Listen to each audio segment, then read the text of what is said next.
Yan si Dugong napag-utusan, umakyat ng mangga, naglalaway na daw. Ay, yari tayo na yan.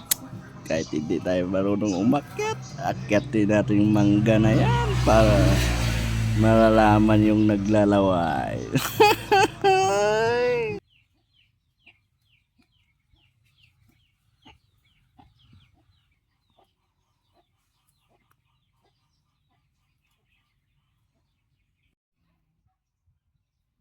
Bulong naog.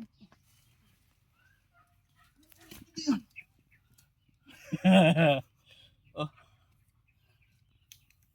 Wow, thank you. alam na des, buntis na, putik na nam, gapanam, kunod ka. Darmanggo, ay naku po.